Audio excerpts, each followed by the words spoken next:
In a dimly lit room, Mark's restless pacing was accompanied by the weight of his question that hung in the air. Make me understand this. Why are we in this awkward state? Emily? Emily's gaze remained fixed on her teacup, her fingers tracing its rim as if seeking solace. Mark's voice wavered as he pressed on. Talk to me, Emily. I have not had a night's sleep since 3 days ago you turned down my marriage proposal. Emily's admission was accompanied by a hint of sadness in her voice. I just feel incomplete, Mark, she said. Mark looked confused as Emily continued as if confessing a secret that had weighed on her heart.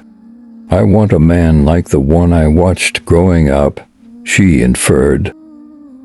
Mark's frustration slowly transformed into anger, his words laced with a bitterness that painted the room with tension. Wait, are you, by any chance, talking about your dad? Emily's eyes shimmered with unshed tears as her reply held a mix of vulnerability and defiance. Yes, my dad. And so, amid their conversation, the unraveling of their bond was set in motion. Mark responded to her as calmly as he could. Emily, I have found myself always trying to be like your father. You always tried to make him a benchmark of a good relationship. Each time I make a mistake or be myself, he would always be mentioned as the perfect example of how a man should be, and still, I am not enough. Emily looked into Mark's eyes as she held his hand. Mark, my father is the only perfect husband character I know.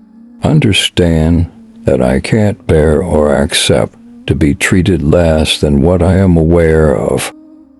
There is something new to either change or accept. All the time about you, and I am tired of talking, she concluded.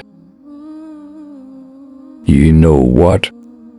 Just marry your father, Mark yelled, as he released his hand from Emily's, leaving her confused and teary. Who was at fault? Was it Mark, for his inability to understand Emily's point of view?